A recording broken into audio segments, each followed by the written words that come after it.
إن الله وملائكته يصلون على النبي يا أيها الذين آمنوا صلوا عليه وسلموا تسليما. اللهم صل على سيدنا ومولانا محمد وعلى آل سيدنا ومولانا محمد وعلى آله وأصحابه وبارك وسلم كثيرا كثيرا. أعوذ بالله من الشيطان الرجيم. بسم الله الرحمن الرحيم. ربنا واجعلنا مسلمين لك ومن ذريتنا أمة مسلمة لك وأرنا مناسكنا وتب علينا إنك أنت التواب الرحيم. صدق اللہ العلی العظیم۔ اے ہمارے رب، اور بنا ہم کو متبع واسطے اپنے اور اولاد سے ہماری جماعت، مطیع واسطے اپنے، اور دکھا ہمیں ارکان حج ہمارے، اور توبہ ڈال اوپر ہمارے، بے شک تو ہی توبہ قبول فرمانے والا مہربان ہے۔ اور تفسیر جو لکھا جاتا وہ ایسے ہے کہ اے رب ہمارے، اور کر ہمیں تیری حضور گردن رکھنے والا، اور ہماری اولاد میں سے ایک امت تیری فرما بردار، اور ہمیں ہماری عبادت کے قاعدے بتا، اور ہم پر اپنی رحمت کے ساتھ رجوع فرما، بے شک تو ہی بہت توبہ قبول کرنے والا مہربان ہے۔ سبحان اللہ سبحان اللہ۔ یہ بھی ایک طرح کی قرآنی دعا ہے جو اکثر دعاؤں میں کی جاتی ہے۔ اس آیت کا پچھلی آیتوں سے چند طرح تعلق ہے۔ پچھلی آیت میں تعمیر کعبہ کا ذکر فرمایا گیا، اب عظمت کعبہ کا ذکر ہے کہ بیت اللہ نگاہ خلیل میں کوئی معمولی چیز نہ تھی، بلکہ نہایت ہی عظیم و شان، جس کی وجہ سے انہوں نے اس کے مقبول ہونے اور ہمیشہ باقی رہنے کی دعا فرمائی۔ پچھلی آیت میں کعبہ کا ذکر کیا گیا، اور اب یہ بتایا جا رہا ہے کہ مقبول الہی وہی ہے جو اس گھر کا خدمتگار ہے اور حج کا پابند، کیونکہ حضرت ابراہیم علیہ السلام نے بارگاہ الہی میں تعظیم بیت اللہ اور طریقہ حج سکھانے کی دعا فرمائی۔ پچھلی آیت میں کعبے کا حق ہونے کا ذکر تھا، اور اب دین اسلام کے سچا ہونے کا تذکرہ ہے کہ حضرت ابراہیم نے زمین حرم میں ایک جماعت مسلمہ رہنے کی دعا کی، اور وہ جماعت سوا مسلمانوں کی اور کوئی نہیں ہے۔ ربنا یہاں یا تو پوشیدہ ہے، یعنی اے ہمارے پالنے والے اللہ سے جب کچھ مانگنا ہو ویسے ہی نام سے پکارا جائے، رزق کے لیے یا رزاق، شفا کے لیے یا شافی الامراض، اور دشمن کو مغلوب کرنے کے لیے یا قہار وغیرہ۔ تو یہاں پہ ایک چیز یہ سکھائی جا رہی ہے کہ اللہ تبارک و تعالیٰ جب دعا کرتے ہیں اس کو پکارتے ہیں ہم اللہ کو، تو جس مقصد سے پکار رہے وہ اس میں اللہ بھی استعمال کیا کرو۔ جیسا رزق کے لیے دعا کر رہے تو یا رزاق کر کے پکارا کرو، اور شفا کے لیے، بیماریوں سے شفا کے لیے پکار رہے تو یا شافی الامراض کر کے پکارا کرو۔ وجعلنا، یہ جعل سے بنا ہے جس کے چند معنی ہیں: کرنا، بنانا، دینا، بیان کرنا، تعلیم دینا، رہبری کرنا۔ تفسیر قبر میں لکھا ہوا ہے مسلمین لک، یہ لفظ مسلم کا تثنیہ ہے جو اسلام سے بنا ہے، جس کے معنی ہیں سپرد کرنا، فرما برداری کرنا، محفوظ ہو جانا۔ مومن کو مسلم اس لیے کہتے ہیں کہ وہ اپنے آپ کو رب کے سپرد کر دیتا ہے اور اس کا فرما بردار ہو جاتا ہے، اور شیطان اور جہنم وغیرہ سے بچ جاتا ہے، اسی لیے مسلمان کہا جاتا۔ اصطلاح میں جب اسلام متعلق آتا ہے تو ایمان اور درستی کے اعتقاد کے معنی دیتا ہے، یعنی اگر مطلق آیا اسلام تو پھر اصطلاح میں اس کی جو معنی ہیں وہ کیا نکلتے ہیں کہ ایمان اور درست عقائد کے معنی نکلتے ہیں، اور لام کے ساتھ اطاعت، شاعری اور فرما برداری کے معنی رکھتا ہے۔ تفسیر کبیر اور تفسیر روح البیان میں لکھا ہوا ہے۔ لہٰذا یہاں دوسرے معنی مراد ہیں، یعنی اے اللہ ہمیں اپنا فرما بردار رکھ یا بنا۔ پہلی صورت میں یہ دعا تعلیم کے لیے ہے، دوسری صورت میں اپنے اور تمام لوگوں کے لیے طلب استقامت کے لیے ہے۔ یعنی پہلی دعا جو ہے وہ تعلیم کے لیے، اللہ تعلیم عطا کر، بولے جیسی بات۔ دوسری اور جو ہے نا استقامت، یعنی جو عطا کیا اس پہ ہم لوگ قائم رہیں۔ اس میں بتایا گیا رب کی اطاعت بڑی نعمت ہے، اور اطاعت پر استقامت خاص رب کی عطا ہے، اپنی بہادری نہیں۔ اللہ اکبر اللہ اکبر، کیا پیاری بات ہے دیکھیے۔ یعنی رب کی اطاعت، ہم اگر رب کی اطاعت کرتے ہیں، جیسے گناہوں سے پرہیز کرتے ہیں، نیکی کی کام کرتے ہیں، اچھے کام کرتے ہیں، تو رب کی اطاعت جو ہوئی یہ رب کے فضل سے ہوئی، اور اس پہ قائم رہنا اپنی بہادری سے نہیں ہے بلکہ اللہ کے فضل سے اور اللہ کی عطا سے ہے۔ صوفی کرام فرماتے ہیں کہ ایک استقامت 1000 کرامت سے بہتر ہے، بولے ایک استقامت 1000 کرامت سے بہتر ہے۔ وَمِن ذُرِّيَّتِنَا، ذُرِّيَّتُن کے معنی ہم پہلے عرض کر چکے، من سے معلوم ہو رہا ہے کہ آپ نے اپنی بعض اولاد کے لیے ہدایت کی دعا فرمائی، کیونکہ آپ کو معلوم ہو چکا تھا کہ ان میں بعض کفار بھی ہوں گے، اور ارادہ الہی کے خلاف دعا کرنا منع ہے۔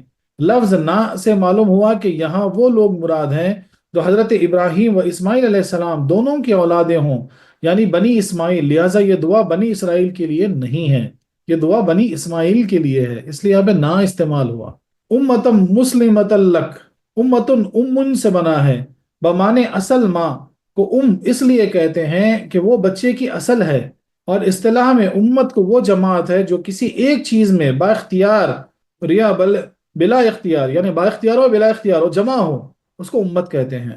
شریعت میں وہ جماعت امت کہلاتی ہے جو کسی ایک دین میں متفق ہو، لہٰذا ایک باپ کی اولاد، ایک پیر کے مریدین، ایک گھر کے لوگ لغتاً امت ہیں، شرعاً نہیں۔ یعنی لغت کے معنی کیا ہوں گے؟ بولے ایک، یعنی بولتے ہیں نا ایک سلسلے کے سب پیر بھائی ہیں مثال کے طور پر، تو وہ اس سلسلے کی امت ہو گئی مثال کے طور پر، لغتی معنی۔ اور جو ہے ایک باپ کی اولاد کو بھی ایک امت کہا جا سکتا، جیسا ان کی امت مثال کے طور پر، لیکن شرعاً نہیں، کیونکہ یہاں دین میں جمع ہونا ملحوظ ہوتا ہے۔ شرعاً کیا ہے کہ دین میں، ایک دین میں سب متفق ہو جانا، ایک دن میں سب جمع ہو جانا، اس کو امت کہیں گے۔ وہ ارینا، یہ رائے سے بنا ہے جس کے معنی آنکھ سے دکھانا بھی ہے اور عقل و خیال سے ادراک کرنا بھی، اور یہاں مناسک کے معنی کے لحاظ سے دونوں ہی بن سکتے ہیں، یعنی دکھا اور بتا ہم کو۔ مناسکنا، یہ مناسک بفتح سین کی جمع ہے، یا منسک بکثیر سین کی، یہ نسک سے بنا ہے جس کے معنی ہے عبادت کرنا، اسی لیے عابد کو ناسک اور قربانی کو نسکیہ کہتے ہیں۔ نسخ بفتح سین عبادت کی جگہ، اور بکثیر سین عبادت کے اعمال۔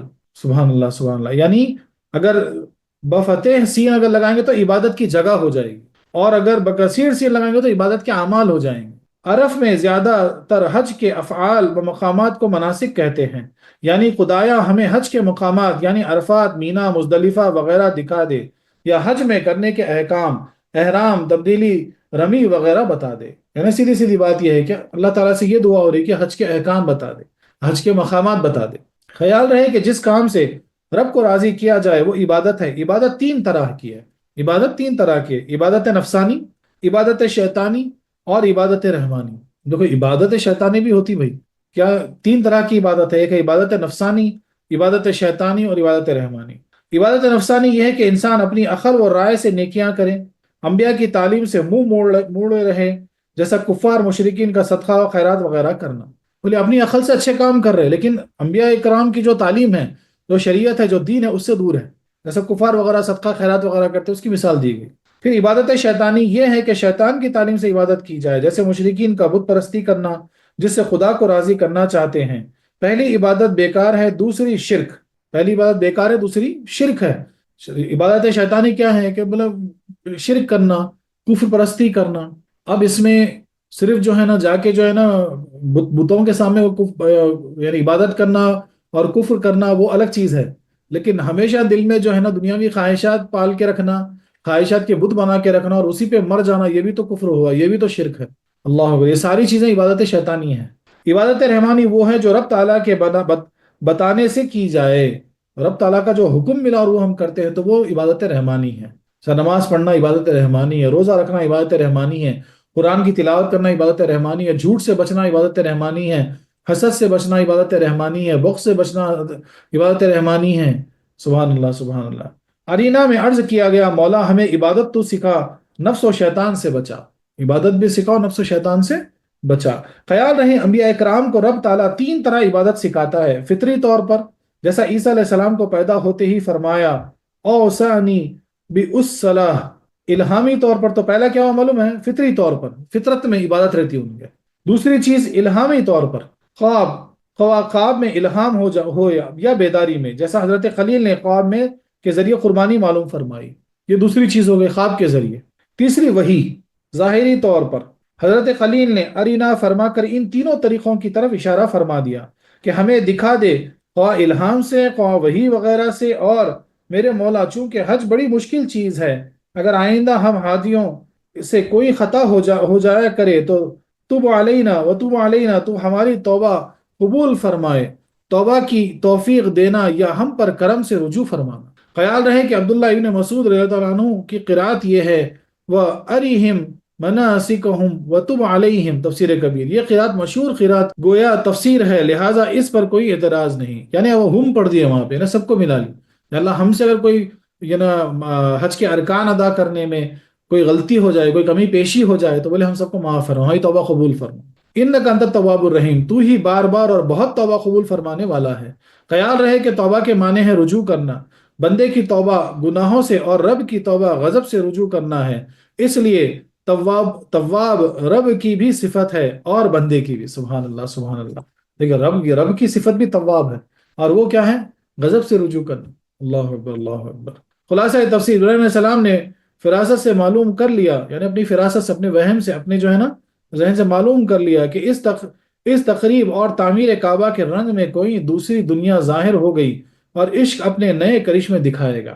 اس بیت اللہ کے ذریعے باطن ظاہر کا لباس پہنے گا، اور آدمی ملائکہ کی طرح خلاف عقل اطاعت الہی کرے گا، اور اس میدان میں لبیک کا شور مچا کرے گا۔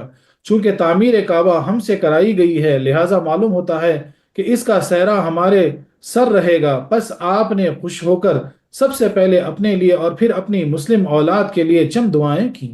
یعنی آپ نے اندازہ لگا لیا کہ بھائی جب ہم کو حکم دیا بنانے کا، فرشتوں سے بنا سکتا تھا، بولے کسی اور سے ہی بنا سکتا تھا، لیکن اپنے خلیل، اپنے نبی، اپنے پیغمبر سے بنانے کا حکم دیا۔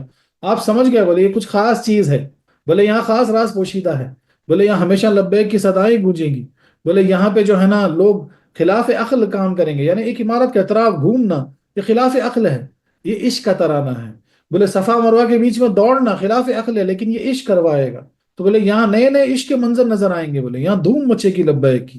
آپ سمجھ گئے، اس لیے آپ نے پہلے اپنے لیے دعا کی اور پھر اپنی اولاد جو ایمان والی ہوگی ان کے لیے دعا فرمائی۔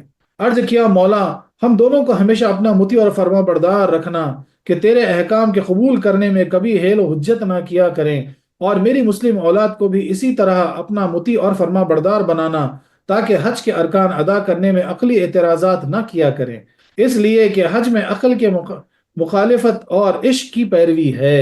سبحان اللہ سبحان اللہ۔ مجنونوں کی سی وضع قطع بنانا کہ ننگے سر کفنی پہنے، یعنی کفن جیسا پہنتے ویسی پہنتا نا، احرام کیا ہے؟ دوسرا کفن ہی تو ہے ایک طرح کا۔ بال بکھرے شور مچاتے پھرنا، اس گھر کے گرد پرانے پروانے کی طرح گھومنا، کہیں پتھروں کو چومنا، کہیں دشمن کو بغیر دیکھے محض خیال پر پتھر مارنا، کہیں جانوروں کا خون بہانا۔ مولا انہیں ایسی توفیق دینا کہ بلا حیل و حجت ہر سال یہ کام کیا کریں۔ سبحان اللہ سبحان اللہ۔ کیونکہ احرام کی حالت میں جو رہتا، نہ کنگھی کر سکتے، نہ بال بنا سکتے، نہ کوئی کپڑا پہن سکتے، نہ نہا سکتے، بس ایک کفن جیسا لپٹ دیتا تیبن، اور اوپر ایک کپڑے جو ہوتا اسی طریقے سے لپٹ کے جو ہے نا اس عمارت کے ارد گرد لوگ گھومیں گے۔ سبحان اللہ سبحان اللہ۔ بنا دشمن کو دیکھے، دشمن ہے کہ کنگری ماریں گے، آپ کو دکھتا کیا؟ کچھ نہیں دکھتا نا، دیواری تو ہے خالی جمعرات میں، آپ خالی جو ہے نا پتھریاں مار دیتے۔ اور چونکہ یہ ارکان حج عقل سے سمجھ میں نہیں آ سکتے، اس لیے تو خود ہمیں یہ کام بھی سکھا، اور ہر کام کی جگہ بتا کہ کون سا کام کہاں ہوگا، احرام کہاں باندھے گا، قربانی کہاں ہوگی، اور پتھر کہاں پھینکے جائیں گے۔ اور چونکہ یہ سارے کام بہت دشوار بھی ہیں اور اکثر لوگوں کو عمر میں ایک بار ہی نصیب ہوگا، اس لیے جو کوتاہیاں ہو جائیں کریں انہیں معاف فرما دیا کرنا۔ سبحان اللہ سبحان اللہ۔ رب نے ان کی یہ ساری دعائیں حرف بحرف قبول فرمائیں کہ وہ دونوں حضرات زبردست احکام پر بلا تکلف عمل کر گزریں۔ حضرت اسماعیل علیہ السلام نے اپنے کو ذبح کے لیے پیش کر دیا، اور خلیل اللہ بلا تعمل بیٹے پر چھری لے کر کھڑے ہو گئے، اور ان کی ذریت میں ہمیشہ مومن رہے، اور خانہ کعبہ کا ہمیشہ حج بھی ہوتا رہا۔ سیدنا علی و ابن عباس رضی اللہ عنہما اجمعین سے روایت ہے کہ اس دعا کے بعد حضرت جبرائیل علیہ السلام کو حکم ہوا کہ ہمارے خلیل کو حج دکھا دو، بلکہ کرا دو۔ چنانچہ آپ حاضر ہوئے اور 8ویں ذی الحجہ سے 13ویں تک سارے اعمال حج کرائے۔ اسی حالت میں 3 دن 10ویں 11ویں 12ویں 3 جگہ شیطان ملا، آپ نے اسے دفع کرنے کے لیے 7 کنکر مارے۔ حضرت جبرائیل نے عرض کیا کہ آئندہ آپ کی اولاد بھی اسی جگہ کنکر ماریا کرے گی۔ تفسیر عزیزی میں لکھا ہوا ہے۔ اللہ کی شان کہ آپ کی ایک جماعت کا نام مسلمان ہی رکھا گیا۔ لفظ مسلمہ سے معلوم ہوتا ہے کہ یہ دعا خاص امت مصطفیٰ صلی اللہ علیہ وسلم کے لیے تھی، کیونکہ ہم سے پہلے کسی امت کا نام مسلمان نہ ہوا، ہمارے سے پہلے کسی کو مسلمان کہہ کے پکارا ہی نہیں گیا، تو یہ خاص دعا جو ہے یہ ہمارے لیے تھی۔ سبحان اللہ۔ اس آیت سے چند فائدے حاصل ہوئے۔ دعا کے وقت رب کو پکارنا طریق انبیاء ہے، یا ربی میرے مولا، یا اللہ۔ یہ جو اللہ کو پکارنا ہوتا دعا کے وقت، جو پکارنا ہے رب کو، یہ انبیاء کی سنت ہے۔ پہلے اپنے لیے، پھر اپنی اولاد اور سب مسلمانوں کے لیے دعا کرنی چاہیے۔ بولے جب بھی دعا کرو تو دعا میں خود بھی شامل ہو، اپنی اولاد بھی ہو، اپنا نسب اور خاندان ہو، پھر اس کے سارے مسلمان شامل ہوں۔ بلکہ ترتیب یہ بتائی جاتی ہے اکثر کہ جو ہے نا سب سے پہلے جو ہے نا سارے مسلمانوں کے لیے، مومنوں کے لیے دعا کرو، پھر اپنے والدین کے لیے دعا کرو، پھر اپنے اہل خاندان کے لیے دعا کرو، پھر اولاد کے لیے کرو، پھر اپنے لیے کرو۔ اس میں عاجزی ہے کہ سب کے لیے مانگ کے آخر میں آپ اپنے لیے بولتے ہیں۔ عقائد دین کی دعا اعمال اور دنیاوی حاجات سے پہلے کی جائے جیسا کہ اس آیت میں ہے۔ تو پہلے جو ہے نا سب سے پہلے دین کے لیے، عقائد کے لیے دعا کرو، پھر اس کے بعد دنیا کے لیے دعا کرو۔ ہاتھ اٹھاتے یا اللہ میرا کام ہو جانا، ہاتھ اٹھاتے یا اللہ میرا فلانا فائدہ ہو جانا، ہاتھ اٹھاتے یا اللہ میری بلڈنگ بک جانا، ہاتھ اٹھاتے ایسا ہو جانا ویسا ہو جانا، یہ بات کے لیے رکھو۔ پہلے ہاتھ اٹھا کے سلامتی ایمان کے لیے دعا کرو، آخرت کے اچھا، آخرت کے خیر کے لیے دعا کرو، خبر کے آسانی کے لیے دعا کرو، اپنے گناہوں کی معافی طلب کرو، اللہ تبارک و تعالیٰ کا رحم طلب کرو، اللہ تبارک و تعالیٰ کا کرم طلب کرو۔ یہ سب ہونے کے بعد پھر دنیا پہ آنا، کیونکہ دنیا سب سے حقیر چیز ہے۔ اسماعیل علیہ السلام کی اولاد میں ہمیشہ محید و صالحین رہے، کوئی وقت ایسا نہ آیا کہ سارے مشرک ہو جاتے۔ سبحان اللہ، یہ بہت امپورٹنٹ نقطہ ہے۔ دیکھیے چنانچہ زمانے جاہلیت میں بھی زاہد ابن عمر اور قیس ابن سعدہ اور عبد المطلب ابن ہاشم حضور علیہ السلام کے جد امجد اور عامر ابن ضرب وغیرہ اسلام پر تھے کہ خدا کو ایک جانتے تھے، ثواب و عذاب حشر و نشر کے قائل تھے، نہ تو مردار کھاتے تھے اور نہ بت پرستی کرتے تھے۔ تفسیر کبیر، تفسیر سب جگہ لکھا ہوا، یعنی آپ کے جتنے جد ہوئے ہیں، آپ کا نسب جو ہے نبی کریم صلی اللہ علیہ وسلم کا، سب موحد تھے، یعنی ایک خدا کو ماننے والے تھے۔ کبھی انہوں نے مردار نہیں کھایا، کبھی انہوں نے کفر نہیں کیا، کبھی انہوں نے بت پرستی نہیں کی۔ حضور علیہ السلام کے والدین ماجدین کو کافر کہنے والے اس آیت اور تفسیر کبیر کی اس عبارت پر غور کریں۔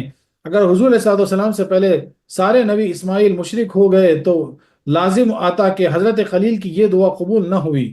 یقیناً ایک جماعت ایمان پر ہی رہی اور اسی جماعت میں حضور کے آبا و اجداد تھے۔ نیز قیامت تک سارے سید و قریشی کبھی گمراہ نہ ہوں گے، کیونکہ یہ لوگ ابراہیمی ہیں کہ ان میں مومن رہنا ضروری ہے۔ سبحان اللہ، سبحان اللہ، یعنی اہل بیت میں جو ہے نا ہمیشہ جو ہے نا مومن رہیں گے، کیونکہ آپ کی دعا جو قبول ہوئی وہ اس وجہ سے ہوئی، ان کے لیے ہوئی۔ بیت اللہ کے پاس دعا مانگنا سنت ابراہیمی ہے۔ عبادت الہیہ محض اپنی رائے سے معلوم نہیں کر سکتے، اس کے لیے تعلیم الہی ضروری ہے۔ جیسا کہ ارینا سے معلوم ہوا، یہ تعلیم خاص بندوں کو الہام یا وحی سے ہوتی ہے اور عام بندوں کو ان خاص کے ذریعے سے۔ اصول عبادت میں حضور تعلیم ضروری ہے اور فروعی عبادت میں عمولی تعلیم کافی ہے، جیسا کہ مناسکنا سے معلوم ہوا۔ وہ ارینا مناسکنا میں بہت گنجائش ہے، کیونکہ دعا دکھانے میں اور میں الہام وحی اور اجتہاد سب داخل ہیں۔ بولے اس میں دکھانے کا علم یعنی کسی سے سیکھنا۔ اب اس میں ایک سبحان اللہ، سبحان اللہ، بڑی پیاری بات جو ایک نقطہ بتایا گیا کہ جو اللہ کے خاص بندے ہوتے ان پر کچھ چیزیں منکشف یعنی الہام ہو جاتے، اور ان کے ذریعے جو ہے نا عام بندوں تک وہ چیز پہنچ جاتی۔ تو اگر کبھی اپنے پیر سے کوئی وظیفہ مل گیا، کوئی عبادت، کوئی اچھی چیز مل گئی، وہ ایک جو ہے نا بڑی بڑی خوش نصیبی سعادت سمجھنا اس کو، کیونکہ یہ الہام ہوتا اور ان کے ذریعے آپ کو وہ چیز عطا کر دی جاتی ہے۔ سبحان اللہ، سبحان اللہ۔ اور شرعی عبادت ہے وہ تو دیکھ کے سیکھنا ہے، وہ تو احکام ہے۔ نماز پڑھنا ہے تو دیکھ کے سیکھنا ہے، اور قرآن پڑھنا ہے تو مول صاحب کے پاس سیکھنا ہے۔ تو یہ ساری چیزیں سیکھتے سیکھتے آپ آگے پڑھ لیتے ہیں، اور بعض چیزیں خاص ہوتی جو الہامی ہوتی، جو خاص طور پر دکھائی جاتی۔ صوفیہ کرام فرماتے ہیں کہ ابراہیم علیہ السلام کی اس دعا میں دو لطیف اشارے ہیں۔ اب لطیف کس کو کہتے ہیں؟ جو چیز نظر نہیں آتی، جو ہم محسوس کرتے ہیں، خالی جو چیز جو ہے نا آپ خالی یعنی مراقبوں کے ذریعے مشاہدہ کر سکتے ہیں لیکن اس کو دیکھ نہیں سکتے۔ جسم جیسا کہ کسیب ہوا اور اس کے اندر جو روح ہے وہ لطیف ہوئی۔ تو صوفیہ کرام کیا فرماتے ہیں کہ اس دعا میں دو لطیف اشارے ہیں۔ ایک یہ کہ اپنی طرف سے قبول کیا ہوا ایمان معتبر نہیں، اپنی طرف سے ہم جو سمجھ لیں کہ ہم ایمان پر ہیں وہ معتبر نہیں، بلکہ رب کا دیا ہوا چاہیے۔ اس لیے عرض کیا کہ مولا ہمیں اپنی نفوس کے حوالے نہ کر کہ ہم خود ایمان لائیں، بلکہ توفیق دے کہ تجھ سے تیرے بتانے سے تجھ ہی پر ایمان لائیں، بلکہ یوں کہو کہ تیری ہی دی ہوئی توفیق سے تیری ہی بات مانے۔ سبحان اللہ، سبحان اللہ، کیا پیاری بات ہے۔ تو ایک بات یہ بتا لی جا رہی ہے کہ ایسا نہ ہو کہ ہمارے نفسوں کے ذریعے سے ہم جو ایمان لائے اس پہ ہم کو چھوڑو مت، بولے اپنی توفیق عطا فرما، اپنا ایمان عطا فرما، اپنی طرف سے ایمان عطا فرما، تاکہ ہم پھر اس پر ایمان لائیں اور اس پہ قائم رہیں۔ اپنا ایمان شیطان کا تھا جو مفید نہ ہوا، خود سے جو لائیں گے وہ تو شیطان ہی رہتا، کبھی مفید نہ ہوا۔ دوسرا یہ کہ دین داروں سے آخرت قائم ہے اور دنیا داروں سے یہ جہاں آباد ہے۔ دنیا کی آبادی تین چیزوں سے ہے، ایک کھیتی و باغ، دوسرے جنگ و جدال، تیسرے تجارتی سامان کی نقل و حرکت۔ یہ تینوں ہی چیزیں موت و حساب کو بلانے والی ہیں۔ تو بولے دنیا جس سے آباد ہے، دنیا داری سے آباد ہے، اور دنیا میں کتنی چیزیں ہوتی بتا دی گئیں۔ ایک جو ہے کھیتی باڑی، کھانے پینے کی، دوسری جنگ و جدال، بولے قبضے وغیرہ، اور تیسرا جو ہے نا تجارتی سامان۔ یہ تینوں چیزیں آپ کو آخرت سے غافل کر دے گی، موت سے غافل کر دے گی۔ صوفیہ کرام فرماتے ہیں کہ اگر بے وقوف نہ رہیں تو دنیا برباد ہو جائے، بولے دنیا میں اگر بے وقوف نہ رہیں تو دنیا برباد ہو جائے، اگر سب عقل مند ہو گئے تو پھر دنیا برباد ہو جاتی ہے نا، پھر سب دنیا کو چھوڑ دیتے، آخرت کو پکڑ لیتے۔ لہٰذا حکمت یہ ہے کہ نہ یہاں سب بدکار ہوں اور نہ سب نیکوکار، اسی لیے حضرت خلیل نے بعض کے لیے دعا کی۔ مشائخ اعظام کو بھی چاہیے کہ اپنے سارے مریدین کی ہدایت کی یقین نہ کریں۔ بے شک دیکھیے کیا پیارا پیارا نقطہ یہاں بتایا گیا کہ اکثر جو ہے نا پیر و مرشد بھی جو ہوتے ہیں مثال کے طور پر سلسلے میں نا ہر مرید کی جو ہے نا اعتقاد کے اوپر یقین کے اوپر جو ہے نا وہ ایمان نہیں رکھتے، بولے ہاں بولے کچھ تو مانیں گے کچھ گمراہ ہوں گے، یہ مان کے چل رہا رہتا کیونکہ دنیا کا نظام بھی ایسے ہی چل رہا ہے۔ سبحان اللہ سبحان اعوذ باللہ من الشیطان الرجیم، بسم اللہ الرحمن الرحیم۔ ربنا وبعث فیہم رسولا منہم یتلو علیہم آیاتک ویعلمہم الکتاب والحکمت ویزکیہم انک انت العزیز الحکیم۔ اے رب ہمارے، اور بھیج بیچ ان کے ایک رسول ان میں سے جو تلاوت کرے اور اوپر ان کے آیتیں تیری، اور سکھائے انہیں کتاب اور حکمت اور پاک فرمائے انہیں، تحقیق تو ہی غالب حکمت والا ہے۔ اے رب ہمارے بیچ ان میں ایک رسول انہی میں سے کہ ان پر تیری آیتیں تلاوت فرمائیں اور انہیں تیری کتاب اور پختہ علم سکھائیں اور انہیں خوب ستھرا فرما دیں، بے شک تو ہی ہے غالب حکمت والا۔ یہ اور ایک آپ کی دعا ہوئی۔ اس آیت کا پچھلی آیت جمع تعلق ہے۔ پچھلی آیتوں میں حضرت ابراہیم علیہ السلام کی ان دعاؤں کا ذکر تھا جو خاص جماعتوں کو مفید ہو کہ مکہ مکرمہ کے امن، وہاں کے پھلوں سے فائدہ اٹھائیں جو وہاں ہو، ایسے ہی خانہ کعبہ کی تعمیر سے خصوصی فائدے حجاج اٹھائیں یعنی حاجی وغیرہ۔ اب اس عالمگیر دعا کا ذکر ہے جس سے عربی، عجمی، شرفی، غربی، فرشی، عرشی مخلوق ہمیشہ فائدہ اٹھائے، یعنی حضور کی بعث شریفہ یعنی خاص دعاؤں کے بعد عام۔ اہل کتاب بیت اللہ کی عزت اور مکہ معظمہ کی حرمت اور حضور علیہ السلام کی نبوت کے منکر تھے۔ گزشتہ آیتوں میں پچھلی دو باتیں ثابت فرمائی گئیں کہ کعبہ معظمہ اور مکہ مکرمہ وہ مقامات ہیں جنہیں حضرت خلیل نے بڑی محنت اور جان افشانی سے بنایا ہے اور بسایا۔ اب حضور علیہ السلام کی نبوت کا ثبوت دیا جا رہا ہے کہ یہ وہ زمین پیغمبر ہیں جن کی حضرت نے دعائیں مانگی اور نبیوں نے ان کے گن گائے۔ سبحان اللہ سبحان اللہ۔ تو اس آیت میں آپ نے نبی کریم صلی اللہ علیہ وسلم کے لیے دعا کی، گن گائیں جن کے انبیاء، مانگے رسول جن کی دعا، گن گائیں جن کے انبیاء، مانگے رسول جن کی دعا، وہ دو جہاں کے مدعا، صلی علی یہی تو ہے۔ سبحان اللہ سبحان اللہ۔ بے وقوفو تم کیسے بدنصیب ہو کہ ان تینوں کی برکتوں سے محروم ہو۔ پچھلے آیتوں میں ابراہیم علیہ السلام کی 5-6 دعاؤں کا ذکر ہوا جن میں سے بعض دنیاوی نقطے نگاہ سے تھے اور بعض دینی نقطے نگاہ سے، یعنی بعض دنیاوی تھے بعض دینی تھے۔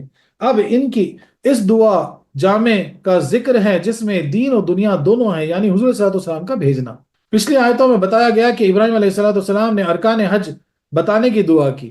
اب بتایا جا رہا ہے کہ انہوں نے اس معلم کی بھی دعا مانگی جو تمام عالم کو یہ باتیں سکھائیں، یعنی پہلے علم کا ذکر تھا اور اب معلم کا۔ بے شک نبی کریم صلی اللہ علیہ وسلم آخری تو سب بتائے۔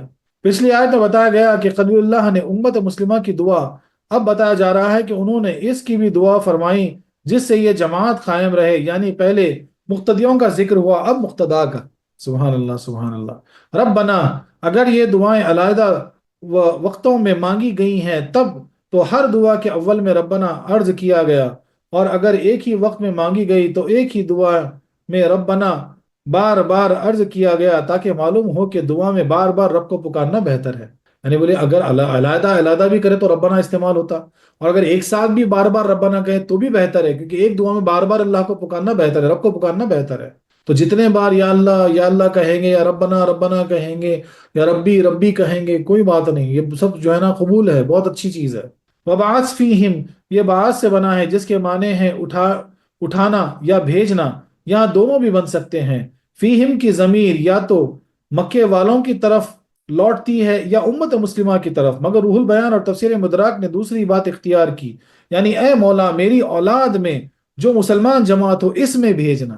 خیال رہے کہ ارسل اور بعث قریباً ہم معنی ہیں، مگر کبھی اس میں یہ فرق کرتے ہیں کہ عارضی بھیجنے کو ارسل اور وہاں رہنے کو بعث کہتے ہیں۔ حضور انور کو بھیجنا جس میں اثر کے لحاظ سے ارسل ہے اور فیضان کے لحاظ سے بھیجنا بعث ہے۔ بے شک ارسل جو ہے کچھ وقتی طور پر، وہ جسمی اعتبار سے ہوا، اور قیامت تک ہمیشہ ابداً ابداً جو قائم ہے وہ جو ہے نا کس کی وجہ سے ہوا؟ بعث کی وجہ سے ہوگا۔ حضور انور کی قیادت ظاہری کا زمانہ 63 سال ہے، یعنی ظاہری جو آپ کا جو رہنا وہ 63 سال کی عمر ہے آپ، مگر حضور کی رسالت کا زمانہ تابت ہے، تابت تک ہے۔ پہلے لحاظ سے فرماتے ہیں خیر قرونی قرنی ثم الذین یلونہم، یہ حدیث شریف ہے، اور دوسرے لحاظ سے فرماتے ہیں انا والقیام کہاتین، اور 63 سال میں لوگ صحابی بنتے تھے اور ہمیشہ تک لوگ حضور کے فیض سے مومن بنتے رہیں گے۔ 63 سال تک جو تھے وہ صحابی بن گئے اور ہمیشہ جو ہے نا مومن بنتے رہیں گے، یعنی مولا اس رسول کو ان میں مبعوث فرما جو آ کر نہ جائیں۔ یہ بھی خیال رہے کہ ارسل کے بعد الہ آتا ہے اور بعث کے بعد فی، یعنی شان اور رسالت سے حضور سب سے کنارہ پر ہیں، اور شان بعث میں حضور ہم سب میں ہیں۔ حضور شرف کے لحاظ سے وہاں ہے جہاں جبرائیل کا خیال تک نہ پہنچ سکے، اور کرم و فیض سے ہر ٹوٹے دل میں، ہر دیر میں، اجڑے دیار میں، رونق افروز میں، سبحان اللہ سبحان اللہ، وہ ہر جگہ ہے۔ یعنی آپ کا جو فیض ہے، آپ کا جو کرم ہے، وہ تو ہر ٹوٹے گندے میلے کچلے دلوں پر ہر جگہ موجود ہے، اور جو آپ کا مقام ہے وہ تو جبریل میں ان کا خیال نہیں جا سکا نا، وہ تو رک گئے، وہ آگے بڑھ گئے، سبحان اللہ سبحان اللہ۔ وہ شرف کے قطعی ہیں نسبتیں، وہ کرم کے سب سے قریب ہیں، وہ شرف کے قطعی ہیں نسبتیں، وہ کرم کے سب سے قریب ہیں۔ کوئی کہہ دو آس و امید سے، وہ کہیں نہیں وہ کہاں نہیں، سبحان اللہ، وہ کہیں نہیں وہ کہاں نہیں، واہ واہ واہ واہ، کیا بات، سبحان اللہ سبحان اللہ، اللہم صلی علی محمد، اللہم صلی علی محمد۔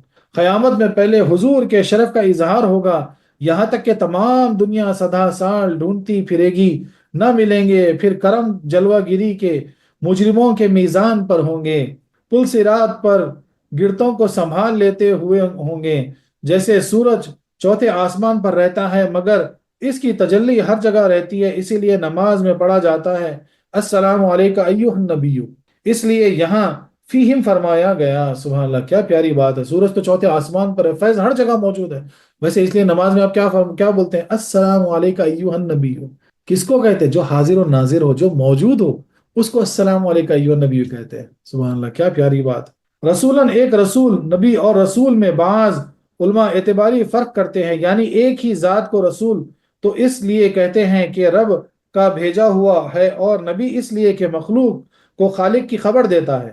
بعض فرماتے ہیں کہ رسول کتاب والا پیغمبر اور نبی اس سے عام، بعض کہتے ہیں کہ رسول نئی کتاب والا پیغمبر اور نبی اس سے عام، اور بعضوں کے نے نئی کتاب والے کو مرسل اور مطلق کتاب والے کو رسول اور مطلق پیغمبر کو نبی کہا، اس لیے کہا جاتا ہے کہ نبی تو 1,24,000 اور رسول 313 اور مرسل صرف 4 ہیں۔ یہ تو ہم اس سے پہلے بھی ہم یہ پڑھ چکے ہیں کہ مرسل کسے کہتے ہیں، رسول کسے کہتے ہیں، اور جو ہے نا نبی کسے کہتے ہیں۔ یہاں رسول سے صرف حضور علیہ السلام ہی مراد ہیں، اور یہ دعا خاص انہی کے لیے ہے چند وجہ سے۔ ایک یہ کہ مکے کا پیغمبر مراد ہے اور وہ صرف حضور علیہ السلام ہی ہیں، کیونکہ نبی اسماعیل اور مکے میں صرف آپ ہی نبی آئے۔ دوسرے اس لیے کہ یہاں رسول و عہد فرمایا، یعنی صرف ایک رسول بھیج، بنی اسماعیل میں صرف حضور ہی آئے۔ تیسرے اس لیے کہ اس رسول کی یہ صفت بیان کی جو لوگوں کو آیتیں پڑھ کر سنائے اور ان کے تزکیہ نفس کرے، جس سے معلوم ہوا کہ جس نبی کی کتاب باقاعدہ پڑھی جائے اور اس کے بعد سلسلے نبوت ختم ہو کر ولایت باقی رہ جائے، اور یہ دونوں صفتیں حضور ہی کی ہیں، تلاوت اور قرآن دھوم دھام سے انہی کی کتاب کی ہوئی اور آپ ہی خاتم النبیین ہوئے، تو ساری جو نا نشانیوں سے کیا یہ دعا آپ ہی کے لیے خاص ہوئی۔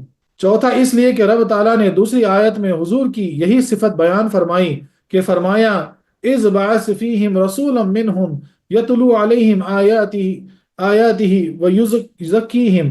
الگ معلوم ہوا کہ جو حضرت ابراہیم نے عرض کیا وہی رب نے کہا۔ پانچویں اس لیے کہ مشکات باب فضائل سید المرسلین میں یہ ہے کہ حضور فرماتے ہیں میں دعائے ابراہیم اور بشارت عیسیٰ ہوں۔ آپ نے خود بھی فرمایا کہ میں دعائے ابراہیم اور بشارت عیسیٰ ہوں، اور اپنی والدہ کا وہ خواب ہوں جو انہوں نے میری پیدائش پاک کے وقت دیکھا کہ ان کو ایک نور ظاہر ہوا جس سے شام کا محل نظر آ گئے۔ سبحان اللہ سبحان اللہ، یعنی ایسا نور جس سے شام کے محل تک نظر آ گئے، مکے سے سیریا تک کا جو ہے نا سب نظر آ گیا۔ چھٹے اس لیے کہ اس پر تمام امت کا اجماع ہے کہ آپ ہی دعائے خلیل ہیں، کیونکہ آپ ہی سے خلیل علیہ السلام کا دین اور نام پھیلا۔ ابراہیم علیہ السلام اور ابراہیم علیہ السلام کا دین جو ہے نا آپ ہی کے توسل سے پھیلا۔ پھر عرض کیا کہ منہم، یعنی اے مولا وہ شاندار رسول اس ذریت ہی میں سے ہوں، فیہم اور منہم کہہ کر یہ بتایا کہ یہاں ہی پیدا ہوں اور میری ہی اولاد میں ہوں، تاکہ ان کے طفیل اس مکان اور مجھ کو اور میرے سارے خاندان کو شرف حاصل ہو، اور میری ذریت ان سے فیض لینے میں عارفانہ آر نہ کرے، کیونکہ اعلیٰ خاندان والوں کو غیر کی سرداری برداشت نہیں ہوتی، اپنے کی سرداری بخوشی قبول کر لیتے ہیں۔ آج بھی سعادت کرام سید عالم کی بات جلد مان لیتے ہیں، نیز وہ لوگ اسی صورت میں اسی پیغمبر کے حسب و نسب، صدیق و امانت سے بخوبی واقف ہوں گے۔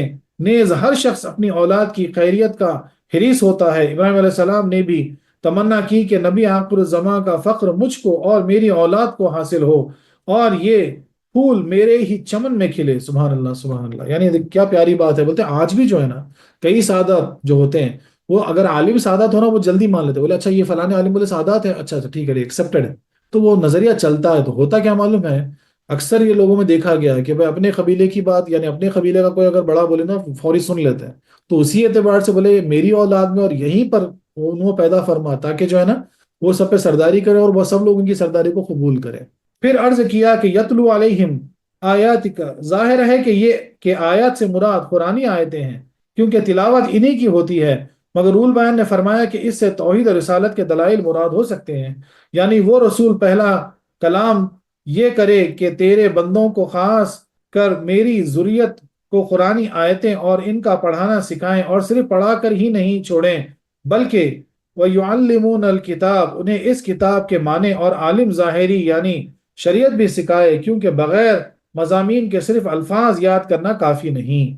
وہ کیا پیاری دعا، یعنی اس وقت آپ دعا کر دیے کہ بولے آیتیں یعنی قرآن آپ پر نازل ہو اور وہ آیتیں قرآن کے پڑھ کے سکھائے اور ان کو اس کا عالم بنائے۔ بولے خالی آیتیں پڑھ کے حفظ کرنا نہیں، بلکہ اس سے جو ہے نا علم حاصل کر کے، پھر اس سے جو ہے نا نقطے حاصل کر کے جو ہے نا پھر عمل کریں، مثال کے طور پر یہ ساری چیز میں آ گئی۔ خیال رہے کہ یعلم تعلیم سے بنا ہے، جس کے معنی ہے آہستہ آہستہ اور اچھی طرح سیکھنا۔ دیکھو تعلیم کے معنی کیا ہے، آہستہ آہستہ اچھی طرح سیکھنا۔ تو چاہے کوئی بھی چیز، اس میں جلد بازی نہیں کرنا سیکھنے کے لیے، اس کو آہستہ آہستہ اچھی طرح سیکھنا۔ اس لیے پیر طریقت بھی کیا کرتے، راہ سلوک میں آہستہ آہستہ اچھی طرح سے سکھاتے۔ اور الکتاب میں الف لام عہدی ہے، یعنی وہ خاص کتاب قرآن آہستگی سے ان کے خوب ذہن نشین کرا دیں، اور حضرت موسیٰ عیسیٰ علیہ السلام کی طرح ساری کتاب ایک دم نہ لے آئیں، اور اس کے بعد والحکمہ، انہیں علم باطنی اور قرآن کریم کے اسرار بھی سکھائے۔ سبحان اللہ سبحان اللہ۔ تو ایک ہی دعا میں کتنی پیاری پیاری باتیں آ گئی۔ بولے پہلے عالم بنا دو، بولے علم سکھا دو، بولے آیتیں پڑھ کر سنا دو، بولے آیتوں کو حفظ کروا دو، پھر آپ میں بولے اس کا باطنی نقطہ، اس علم کا باطنی پہلو بھی سکھا دو، کیونکہ علم ظاہری یعنی علم باطن، علم ظاہری بغیر علم باطنی بے دینی ہے، اور علم باطنی علم ظاہری کے بغیر جعل سازی ہے۔ تفسیر رضی میں لکھا ہوا ہے، بڑا پیارا نقطہ ہے، دیکھیے بھی کیا بولتے ہیں کہ علم ظاہری بغیر علم باطنی بے دینی ہے۔ بولے اگر خالی ظاہری علم حاصل کر لیں اور باطن سے غفلت بڑھتے ہیں تو بے دینی ہے، اور ظاہری علم کو چھوڑ دیں اور صرف باطن کو پکڑیں تو جعل سازی ہے۔ اللہ اکبر اللہ اکبر، فریب ہے۔ خیال رہے کہ حکمت حکم سے بنا ہے، جس کے لغوی معنی ہیں پھیڑ دینا، روک لینا، پا لینا۔ علم کو اس لیے حکمت کہا جاتا ہے کہ اس سے نفس جہالت سے پھر جاتا ہے، بری باتوں سے رک جاتا ہے اور حق کو پا لیتا ہے۔ بعض نے فرمایا کہ یہاں حکمت سے مراد فقہ ہے، بعض نے کہا کہ حدیث و سنت ہے، بعض نے کہا قرآن پاک کے اسرار ہیں یعنی راز ہیں، بعض نے کہا کہ حق و باطل میں فیصلہ کرنے والی چیزیں ہیں، بعض نے کہا کہ حکمتانہ مراد صحیح قول و عمل، اسی لیے عالم با عمل کو حکیم کہتے ہیں۔ تفسیر کبیر میں لکھا ہوا ہے۔ تو ساری چیزیں ہو سکتی ہیں، اور ممکن ہے کہ ساری ہی چیزیں مراد ہوں، کیونکہ حضور علیہ السلام نے سب ہی کچھ سکھایا، اور اے مولا انہیں فقط علم ہی نہ سکھانا بلکہ وہ یزکیہم، ان سے اچھے اعمال کرا کر ان کے جسموں اور دلوں اور سینوں اور خیالات اور وہم وغیرہ کو بھی پاک فرما دے۔ خیال رہے کہ یزکی زکا سے بنا ہے، جس کے معنی ہے صاف کرنا اور بڑھانا، اسی لیے فرضی صدقے کو زکوٰۃ کہتے ہیں کہ اس سے باقی مال صاف بھی ہو جاتا ہے اور بڑھتا بھی ہے۔ یہاں اس کے چند معنی ہیں، ایک یہ کہ انہیں اعمال صالحہ کرا کر اور اچھے عقیدے بتا کر کفر اور گناہوں سے میل سے پاک کرے، روح البیان میں لکھا ہوا ہے۔ دوسرا یہ کہ ان کے لوہے دل کو دنیاوی قدورت سے ایسا صاف کر دے جس سے سارے حجاب اڑ جائیں، پھر اس آئین قلبی میں غیبی چیز نقش ہو اور بغیر سیکھے سکھائے انہیں علم حاصل ہو اور حقائق خود بخود ان میں جلوگر ہو جائے۔ تفسیر عزیز میں لکھا ہوا ہے، سبحان اللہ، یعنی جب دل کی قدورت ہٹ جاتی، میل ہٹ جاتا، تو بولے کوئی عالم کے پاس جا کے پڑھنے کی ضرورت نہیں، کوئی علم سیکھنے کی، بولے خود بخود منکشف ہو جاتے ہیں۔ سبحان اللہ سبحان اللہ۔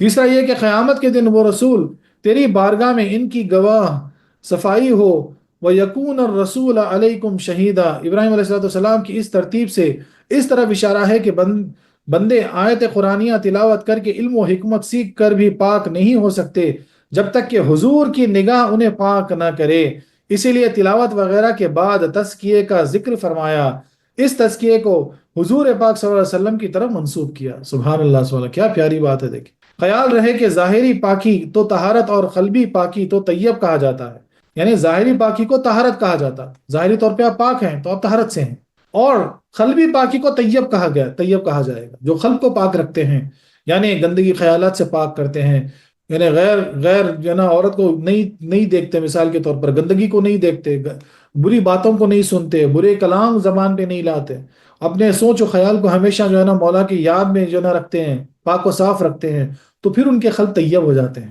مگر جسمانی، قلبی، روحانی خیالات وغیرہ کی مکمل پاکی کو تزکیہ کہتے ہیں۔ تو تزکیہ کس کو کہتے ہیں؟ جسمانی، قلبی، روحانی اور خیالی، یہ ساری پاکی کو تزکیہ کہا گیا۔ سبحان اللہ سبحان اللہ۔ مردار جانور کا گوشت کھال سوکھ کر پاک ہو جاتی ہے، مگر مرض کی نہیں، مرض کی فرما کر بتایا گیا کہ وہ محبوب مسلمانوں کو ہر طرح پاک و صاف کرے۔ اور زکیہم کی دوسری تفسیر سے معلوم ہوا کہ حضور انور ہر مسلمان کے ایمان و تقوی اور سارے اعمال سے خبردار ہیں، کیونکہ گواہ کی صفائی وہ بتا سکتا ہے جو گواہ کے سارے حالات سے خبردار ہو۔ سیدھی سیدھی بات، گواہی کون دے سکتا؟ وہ گواہ دے گا جو سارے حالات سے باخبر ہو، وہی گواہی دے سکتا، اگر بے خبر ہے تو گواہی کیسے دیں گے؟ سبحان اللہ سبحان اللہ۔ خیال رہے کہ ساری امت رسول اللہ صلی اللہ علیہ وسلم انبیاء کو گواہی کے لیے پیش ہوگی، مگر گواہی سب کی نہ ہوگی کہ وہ بے شمار ہیں، مخصوص کی گواہی ہوگی، ان کی صفائی ستھرا صراحتاً حضور دیں گے، ہم جیسے گنہگار ان مخصوصین کے ساتھ جمع ہوں گے، لہٰذا اس آیت پر اعتراض نہیں کہ حضور انور قیامت میں سب کی صفائی فرما دیں گے اور ان میں بعض فساد و ناقابل گواہی ہوں گی۔ تفسیر عزیز میں لکھا ہوا ہے، یعنی بعض فساق اور یعنی فاسق اور ناقابل گواہی ہوں گے۔ تیسرے یہ کہ قیامت کے دن وہ رسول تیری بارگاہ میں ان کی گواہی صفائی ہوں گے، وَيَكُونَ رسول علیکم شہیدہ، تفسیر کبیر میں لکھا ہوا ہے۔ خیال رکھے ہے کہ سارے پیغمبر اپنی نافرمان امتیوں کے خلاف گواہی دیں گے، مگر حضور صلی اللہ علیہ وسلم خطا پوش ہیں کہ اپنی امت کے نیکیاں ظاہر فرمائیں گے اور گناہ گاروں پر پردہ ڈال دیں گے۔ اور اے مولا، ہم یہ دعا اس لیے مانگتے ہیں کہ انک انت العزیز الحکیم، تو ہی عزت و حکمت والا ہے، تیری عزت کا یہ تقاضا نہیں کہ کسی کو بغیر علم کے چھوڑ دے، لہذا عزت و حکمت کا یہ تقاضا ہوا کہ وہ نبی آخر الزمان صلی اللہ علیہ وسلم دنیا میں ضرور بھیجے جائیں۔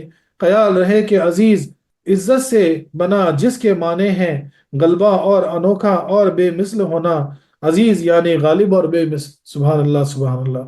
قربان جائے آقا پر، سارے نبی جو ہے نا اپنے گناہ گار، جو ان کی امتیں ہوں گی اس میں گناہ گار کی گواہی دیں گے، لیکن آپ خطا پوش ہیں، آپ نیکوکاروں کی گواہی دیں گے، گناہ گاروں کو چھپا لیں گے، ان کی بھی سفارش کریں گے۔ اللہ اکبر اللہ اکبر۔ امید یہ ہے کہ ہم گناہ گار بھی جو ہے نا آپ کی شفاعت میں شامل ہو جائیں۔ اللہم صلی علی محمد، اللہ یا رسول اللہ یا رسول اللہ۔ ابراہیم علیہ السلام جب یہ سارے کام کر چکے اور کعبہ اور مکہ بنا اور بسا چکے تو آخر میں ان کا ذکر کیا جن کے طفیل دعائیں قبول ہوتی ہیں اور جن کے دم کی یہ ساری بہار ہے، جن کے طفیل خلیل اور کعبہ مقام و مینا دنیا میں جلوگر ہوئے۔ عرض کیا کہ اے مولا، ان لوگوں میں ایک ایسا جلیل و قدر پیغمبر بھیج دے جن میں یہ 7 صفتیں ہوں۔ پہلی صفت انہیں مکے والوں میں سے ہو، جس کی وجہ سے فیہم استعمال ہوا، ابراہیمی ہو تو جس کی وجہ سے منہم استعمال ہوا، یعنی مکی مدنی ہو، ابراہیمی ہاشمی مطلبی ہو۔ تیسری صفت اپنی شان و رسالت میں اکیلا ہو، یعنی خاتم النبیین امام المرسلین ہو، اسی لیے رسولن استعمال ہوا۔ چوتھی صفت سب کو اور خصوصاً میری اولاد کو آیتیں سنائیں، بتائیں اور پڑھانا سکھائیں، یعنی انہیں حفظ بھی کرائیں اور عالم قرات بھی سکھائے، اس لیے یتلو آیت استعمال ہوا۔ پانچویں صفت انہیں تیری کتاب کے مضامین سکھا کر عالم فقہ اور مجتہد بنا دے، وہ یعلم اس لیے استعمال ہوا، اور انہیں قرآنی اسرار یعنی راز سکھائے اور تیرا رازدار بنائے، اور طریقت کے مدراج انہیں طے کروائے، اس لیے حکمہ استعمال ہوا، یعنی انہیں صاحب حال و خال کر دے۔ اور ساتویں صفت ان کے دل اور روح پاک و صاف کر کے غیوب سے خبردار کر دے، اور بے پڑھوں کو اپنے فیض سے غوث و خطب کا سردار بنا دے کہ ان کے دروازوں سے ولایت تقسیم ہوا کرے، اور میرے مولا اس نبی کو اپنی ساری صفات کا مظہر بنا کر بھیج کہ اسے دیکھ کر تو یاد آ جائے، کہ اس لیے جو ہے نا انکا انت استعمال ہوا۔ خلاصہ دعا یہ ہوا کہ لوگ حافظ سے قرآن مجید پڑھیں اور قاری سے اس کے الفاظ سیکھتے ہیں، اور مولوی سے اس کے معنی معلوم کرتے ہیں، پیر کامل سے اس کے راز تک پہنچتے ہیں۔ غرض صرف قرآن کریم کے سیکھنے کے لیے چند آیتوں پر حاضری دینی پڑتی ہے۔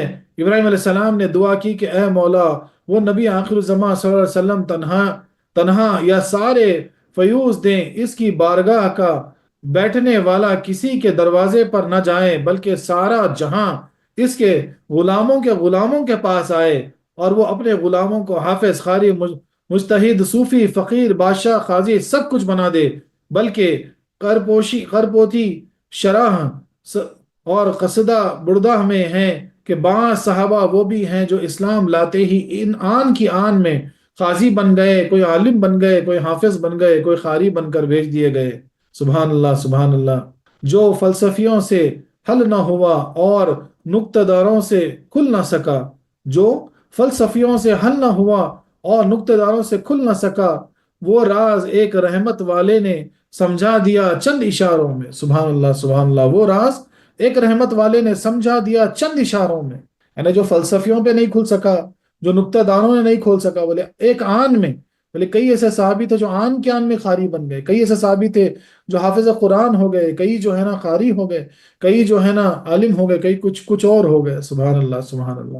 تو یہ آپ کے چشم کرم تھا کہ کیسوں کو کہاں پہنچا دیے۔ خیال رہے کہ ابراہیم علیہ السلام کی گزشتہ دعاؤں کا قرآن میں نقل فرمانا تعلیم اولاد کے لیے تھا، کہ آپ نے لوگوں کی تعلیم کے لیے وہ دعائیں کی ہوں گی، مگر اس دعائیں تعلیم کا استعمال نہیں، کیونکہ حضور تشریف لا چکے۔ پھر نبی کی باعث کی کیسی دعا؟ اس دعا کو رب نے قرآن و توریت و انجیل وغیرہ آسمانی کتاب میں حضور علیہ السلام کی شان ظاہر کرنے کے لیے نقل فرمائی، کہ تاکہ قیامت لوگوں کو پتہ لگے کہ حضور کی شان والے رسول ہیں، کہ حضرت خلیل ان کی دعا گو ہیں، اور جیسے قرآن کریم کی وہ آیت جن پر صرف صحابہ عمل کر گئے، ان پر عمل یعنی صحابہ کرام خالی عمل کر گئے، ان پہ عمل ناممکن ہے، مگر قرآن میں اس لیے رکھی گئی ہے کہ شان مصطفی معلوم ہو۔ اب یہ دعا جو ہے یہ تو ابراہیم علیہ السلام کر دی ہے، سرکار تشریف لا دی ہے، قرآن آ گئی، اب یہ دعا کرنا کوئی مقصد نہیں، لیکن یہاں رکھا اس لیے گیا، بتا اس لیے گیا تاکہ ہم کو معلوم ہو کہ ابراہیم علیہ السلام جو ہے نا آپ کے لیے دعا فرمائے تھے، اور کیسی دعا فرمائے تھے، کیسی خوبصورت دعا فرمائے تھے، یہ آپ سن چکے۔ سبحان اللہ سبحان اللہ۔ اس آیت سے چند فائدے حاصل ہیں۔ اپنی قوم و اہل قرابت کی خیر خواہی کرنا سنت انبیاء ہے۔ حضور علیہ السلام فرماتے ہیں کہ ہم پہلے اپنے اہل بیت کی، پھر بنو ہاشم کی، پھر اہل قرابت قریش کی، پھر ساری امت کی شفاعت کریں گے۔ یہ سرکار کا فرمان ہے۔ آپ کیا فرماتے ہیں؟ سب سے پہلے اپنے اہل بیت کی، پھر بنو ہاشم کی، پھر اہل قرابت قریش کی، پھر ساری امت کی شفاعت کریں گے۔ حضور علیہ السلام کا میلاد شریف کرنا سنت الہیہ اور سنت انبیاء ہے، کہ اس آیت میں حضور علیہ السلام کی تشریف آوری ہی کی تو دعا ہے، اور تشریف آوری کا ذکر کرنا ہی میلاد ہے، بلکہ نماز و کلمہ بھی میلاد شریف ہی ہے۔ بے شک حق حق حق، جہاں پہ آپ کا تذکرہ ہو گیا، جہاں پہ آپ کا جو ہے نا خوشخبری ہو گئی، وہ سب آپ کا میلاد ہی تو ہے۔ حضور علیہ السلام تمام نبیوں کے سردار ہیں، کیونکہ آپ خلیل اللہ علیہ السلام کی دعا اور ان کے سارے اعمال کا اصل مقصود ہیں۔ قرآن کے ساتھ حدیث کی بھی ضرورت ہے، اور قرآن کے ظاہری معنی کے ساتھ کچھ باطنی معنی بھی ہیں، کیونکہ یہاں کتاب کے ساتھ حکمت کا بھی ذکر ہے اور صفائی قلبی کا بھی۔ اس لیے جو ہے نا قرآن کے ساتھ حدیث بھی ضروری ہے. آپ صرف قرآن کو پکڑ کے حدیث کو نہیں چھوڑ سکتے، صرف حدیث کو پکڑ کے قرآن کو نہیں چھوڑ سکتے. کوئی شخص قرآن پاک فقط اپنے علم سے نہیں سیکھ سکتا. اس کے لیے اس دعا سے معلوم ہوا کہ وہ نبی اس قرآن کو سکھائیں گے. فلسفی، منطق اور ریاضی آسان ہے کہ وہ انسان کے بنائے ہوئے علم ہے. یعنی بولے منطق، لاجک ہو مثال کے طور پر، یا ہسٹری ہو، یہ ساری چیزیں آسان ہیں، انسان کی بنائی ہوئی ہیں اور دنیاوی ماسٹروں سے پڑھ جا سکتے ہیں. مگر قرآن مشکل ہے کہ وہ خدا کا کلام ہے اور اس کے لیے رب نے خود معلم بھیجا ہے. سبحان اللہ، سبحان اللہ. یہ کہنا جائز ہے کہ حضور علیہ الصلوۃ والسلام تمام عالم کو پاک فرماتے ہیں، انہیں علم و حکمت اور خدا کی ساری رحمتیں دیتے ہیں، جیسا کہ اس آیت سے معلوم ہوا. بے شک حق ہے. دعا کے آخر میں رب کی حمد اور حضور پر درود بھیجنا چاہیے کہ ابراہیم علیہ السلام نے یہاں یہی کیا. سبحان اللہ، سبحان اللہ. یعنی دعا کے آخر میں اللہ کی تعریف کرنا اور جو ہے نا نبی کریم صلی اللہ علیہ وسلم پر درود بھیجنا، یہ انبیاء کرام کی سنت ہوئی. صوفیہ کرام فرماتے ہیں اگر گھر میں سب کچھ ہو مگر روشنی نہ ہو تو کوئی بھی اس گھر سے نفع حاصل نہیں کر سکتا. ساری متاع ابراہیمی ان کے بھرے گھر کا سامان ہے اور حضور علیہ الصلوۃ والسلام اس گھر کے نور. اسی لیے کعبے کو بیت اللہ اور حضور علیہ الصلوۃ والسلام کو نور اللہ کہتے ہیں. سبحان اللہ، کیا پیاری بات کہی گئی. گھر میں سب کچھ ہے اور اجالا نہیں، اندھیر نور نہیں ہے تو سب بیکار ہے، کچھ دکھے گا ہی نہیں، آپ کچھ کر ہی نہیں سکتے. اس لیے جو بیت اللہ بنایا گیا آپ کو کیا فرمایا گیا؟ نور اللہ فرمایا گیا، اللہ کے نور فرما دیا گیا. سبحان اللہ، سبحان اللہ. حضرت خلیل نے سب کچھ بنا کر اس نور کی دعا کی جس سے ظاہر و باطن چمکیں اور عالم میں شریعت و طریقت کا نظام قائم رہے. اب بھی وہی نور بذریعے اولیاء کاملین ہر دل تک پہنچ رہا ہے. اگر انسان عبادت اور ریاضت کا سارا سامان جمع کرے اور شیخ کا ہاتھ نہ پکڑے تو اس سے فائدہ نہیں پا سکتا. اس بیابان دنیا میں ایسے محافظ رہبر کی ضرورت ہے جو ہماری دولت ایمانی کو شیطان ڈاکو سے بچا کر اصل مقصد تک پہنچا دے. شیخ کامل ہی سالک کے نفس کو التفات ماسوی اللہ کے میل سے پاک صاف کرتا ہے اور اس پر اندرونی اور بیرونی آیت قدرت تلاوت کراتا ہے جس سے کہ زمرہ صدیقین میں داخل ہو جاتا ہے. سبحان اللہ، سبحان اللہ. کیا پیاری بات ہے. یعنی شیخ کامل کی ضرورت اس لیے ہے کہ جو ہے نا شیطان جو ڈاکو ہے تمہارے ایمان کا، جو لوٹیرا ہے تمہارے ایمان کا، نفس جو اندر سے جو ہے نا تمہارے ایمان کو لوٹنے اور اس سے بچانے کے لیے اس کا تزکیہ کیسے کرے اور پھر وہ نور ایمانی کو چمکانے کے لیے تاکہ پھر جو ہے نا پورا گھر جو ہے نا چمک جائے، وہ نور اللہ ہو جائے، اس کے لیے شیخ ترقت کی ضرورت پڑتی ہے. ورنہ اس بیابان دنیا میں جنک ہو جائیں گے. بارگاہ الہ عزیز ہے، اس تک ہر بے تمیز نہیں پہنچ سکتا. بارگاہ جو اللہ تعالیٰ کی جو بارگاہ ہے وہ کیا ہے؟ وہ بارگاہ الہ عزیز ہے. وہاں جو ہے نا بدتمیز جو ہے نا بے تمیز وہاں نہیں پہنچ سکتا کہ کس صاحب تمیز کا دامن پکڑ لیا جائے. صوفیہ کرام فرماتے ہیں کہ روشنی ظاہری بہت قسم کی ہوتی ہے. چراغ کی بھی روشنی ہے، بجلی و گیس کی بھی روشنی ہے، چاند تاروں کی بھی روشنی ہے، مگر ان میں سے کوئی روشنی رات کو دفع نہیں کر سکتی. ان میں دوسری روشنیوں کی گنجائش رہتی ہے، مگر سورج کی روشنی وہ ہے جو رات کو دفع کر دیتی ہے، دن بنا دیتی ہے، اور اس کے ہوتے ہوئے کسی روشنی کی ضرورت نہیں. اس لیے سورج نکلتے ہی آسمانی تارے، چاند، زمینی چراغ وغیرہ سب بجھ جاتے ہیں. ایسے ہی سارے انبیاء نور تھے. ہمارے حضور سورج ہیں جس کے آنے پر سارے چراغ گل ہو گئے، دن چڑھ گیا. اس لیے ابراہیم علیہ السلام نے سوال واحد فرمایا، یعنی ایک ایسا رسول بھیج جو اکیلا تمام دنیا کو کافی ہو. سبحان اللہ، سبحان اللہ. وآخر دعوانا أن الحمد لله رب العالمين.